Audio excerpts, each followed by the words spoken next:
السلام علیکم ورحمۃ اللہ وبرکاتہ۔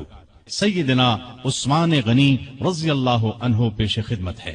جی ہاں، اسلام کے تیسرے خلیفہ راشد سیدنا عثمان غنی کا دل آویز تذکرہ کہ جن کے علاوہ دنیا میں کوئی ایسا شخص نہیں ہوا جس کے نکاح میں کسی نبی کی 2 بیٹیاں آئی ہوں۔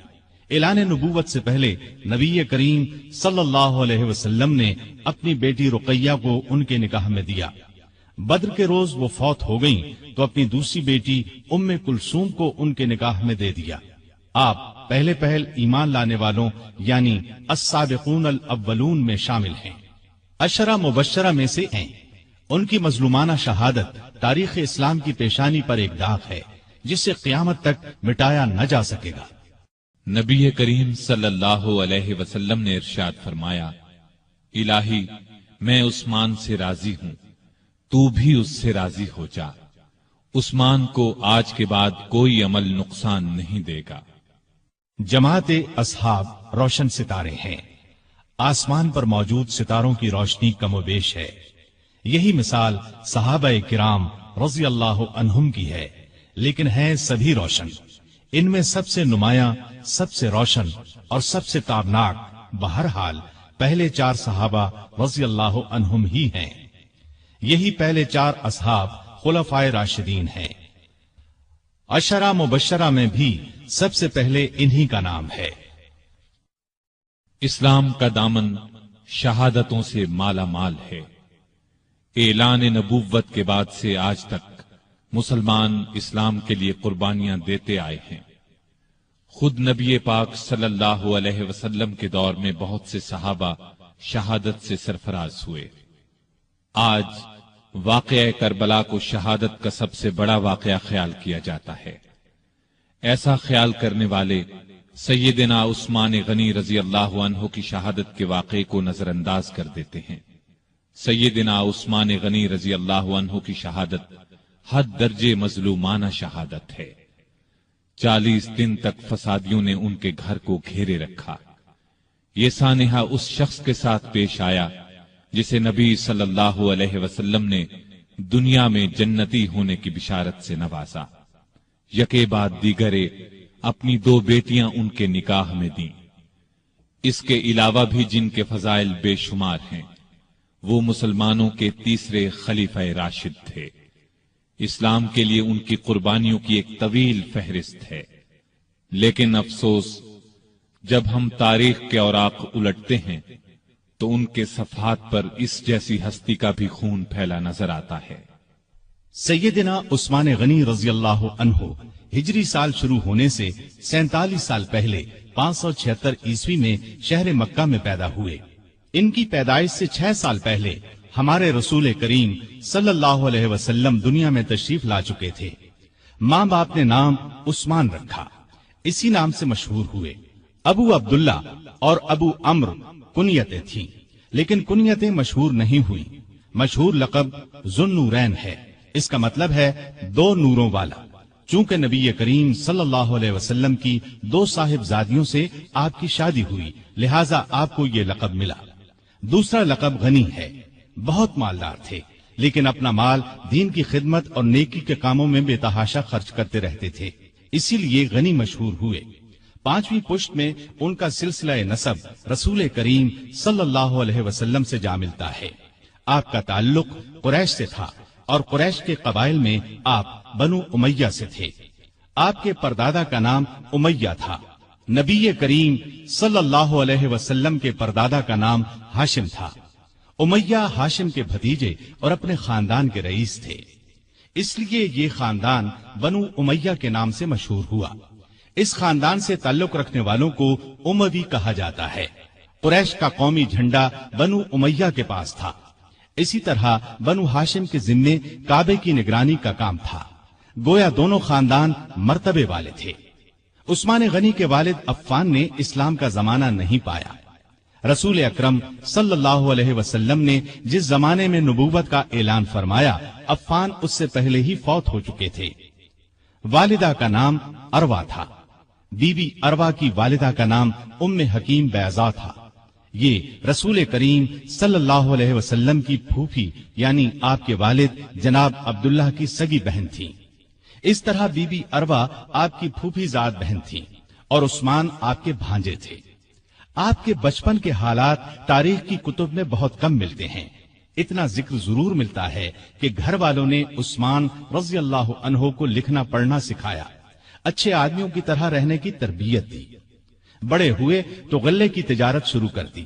بہت ایماندار تاجر تھے، کاروبار خوب چمکا، بہت دولت مند ہو گئے، لیکن انہوں نے اپنی دولت کو فضول کاموں میں خرچ نہ کیا، نیکی کے کاموں میں خرچ کرنے لگے۔ اس زمانے میں شراب پینے کا رواج تھا، بہت کم لوگ اس بری عادت سے بچے ہوئے تھے، لیکن عثمان نے کبھی شراب کو ہاتھ تک نہ لگایا۔ یہی وجہ تھی کہ قریش کے لوگ ان کی بہت عزت کرتے تھے۔ عثمان غنی رضی اللہ عنہ 34 سال کے تھے کہ رسول پاک صلی اللہ علیہ وسلم نے اپنے نبی ہونے کا اعلان فرمایا۔ ابو بکر رضی اللہ عنہ نے ان کے سامنے بھی اسلام کی خوبیاں بیان کی اور ان کے درمیان دوستی بھی تھی، چنانچہ اسلام کی خوبیاں سن کر ان پر فوری اثر ہوا۔ نبی صلی اللہ علیہ وسلم کی خدمت میں حاضر ہونے اور اسلام قبول کرنے پر آمادہ ہو گئے۔ ایسے میں آپ صلی اللہ علیہ وسلم خود وہاں تشریف لے آئے اور آتے ہی فرمایا، اے عثمان، اللہ کی جنت قبول کر، مجھے اللہ نے تیری اور تمام خلقت کی ہدایت کے لیے بھیجا ہے۔ یہ سنتے ہی سیدنا عثمان غنی نے فوراً کلمہ پڑھ لیا، اپنا ہاتھ رسول اللہ صلی اللہ علیہ وسلم کے ہاتھ میں دے دیا۔ یہ نبوت کا پہلا سال تھا۔ اس وقت تک صرف گنتی کے چند نیک لوگوں ہی نے اسلام قبول کیا تھا۔ ان نیک لوگوں میں عثمان غنی رضی اللہ عنہ کی خالہ سودا رضی اللہ عنہا بھی تھیں۔ عثمان اسلام لانے سے پہلے ایک دن ان کے ہاں گئے تو انہوں نے کہا، بھانجے، بے شک محمد صلی اللہ علیہ وسلم اللہ کے سچے رسول ہیں، ان پر قرآن نازل ہوا ہے اور وہ اللہ کی طرف بلاتے ہیں، ان کا دین قبول کرنے میں ہی بہتری ہے۔ خالہ کی باتوں کا بھی عثمان پر بہت اثر ہوا۔ اس کے بعد ابو بکر سے ان کی ملاقات ہوئی تو انہوں نے خالہ کی باتوں کا ذکر کیا۔ اس پر سیدنا ابو بکر صدیق رضی اللہ عنہ نے فوراً فرمایا، اللہ کی قسم، جو کچھ تمہاری خالہ نے کہا ہے وہ بالکل سچ ہے۔ پھر انہوں نے خود بھی اسلام کی خوبیوں کا ذکر کیا۔ عثمان غنی رضی اللہ عنہ کا دل بالکل موم ہو گیا۔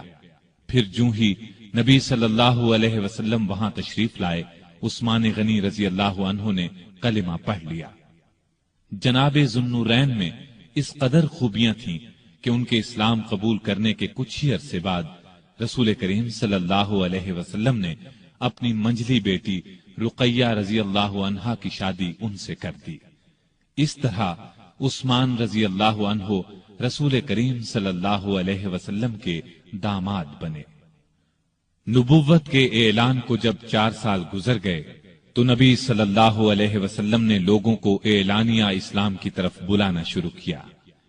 اس پر مکے کے مشرک آپ صلی اللہ علیہ وسلم کے اور مسلمانوں کے دشمن ہو گئے، مسلمانوں پر ظلم کے پہاڑ توڑنے لگے۔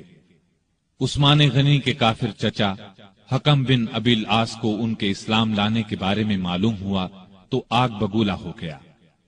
عثمان غنی کو رسیوں سے جکڑ کر مارنے پیٹنے لگا اور ان سے کہتا کہ یہ نیا مذہب چھوڑ دو۔ سیدنا عثمان غنی رضی اللہ عنہ یہ مار پیٹ صبر اور حوصلے سے برداشت کرتے رہے، جواب میں یہی فرماتے، جو چاہو کر لو، اسلام کو تو اب نہیں چھوڑوں گا۔ آخر حکم تھک گیا، انہیں ان کے حال پر چھوڑ دیا۔ دوسرے کافر بھی آپ کو ستاتے رہے۔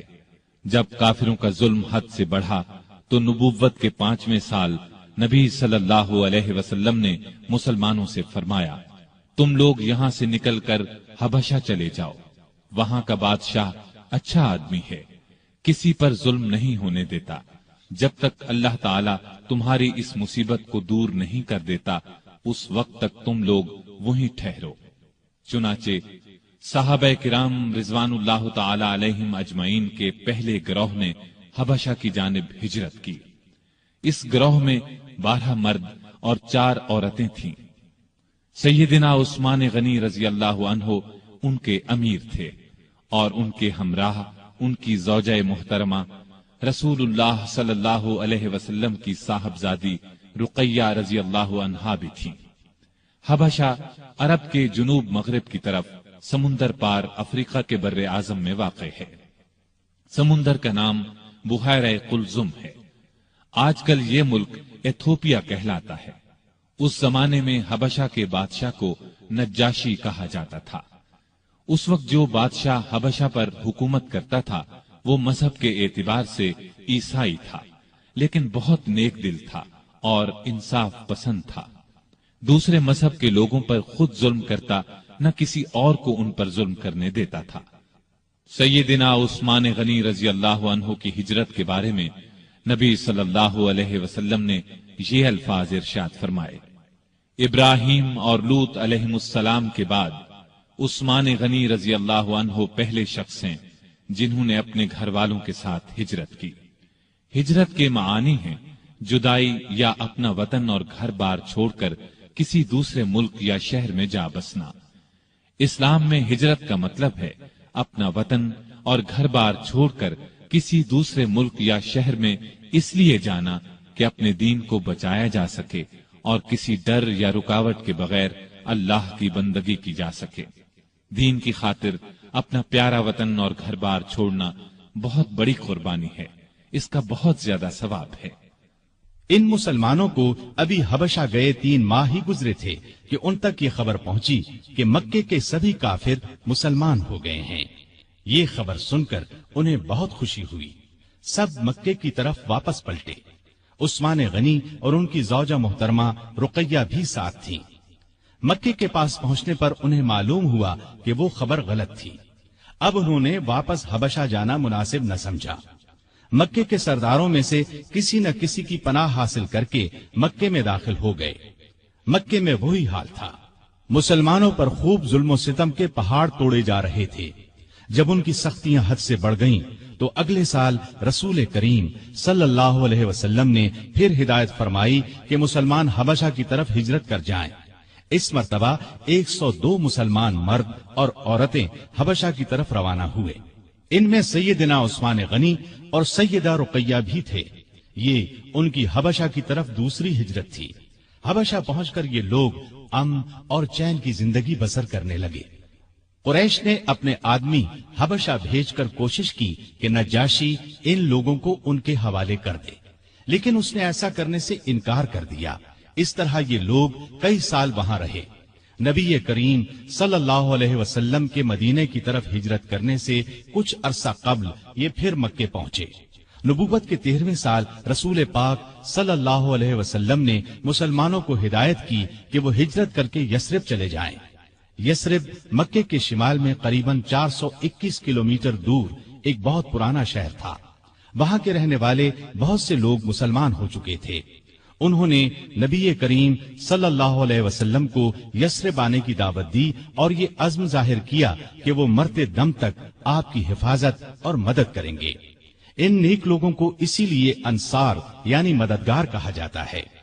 آپ نے ان کی دعوت قبول فرمائی، لیکن خود یثرب کی طرف روانہ ہونے سے پہلے آپ نے اپنے پیارے ساتھیوں کو مدینے کی طرف ہجرت کرنے کی دعوت دی۔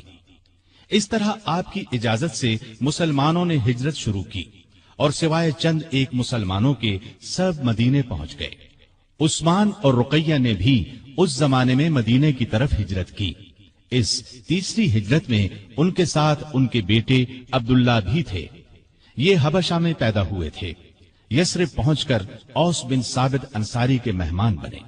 پھر نبی کریم صلی اللہ علیہ وسلم جناب ابو بکر صدیق رضی اللہ عنہ کے ساتھ ہجرت کر کے وہاں پہنچے اور یثرب کو مدینۃ النبی کہا جانے لگا، یعنی نبی کا شہر۔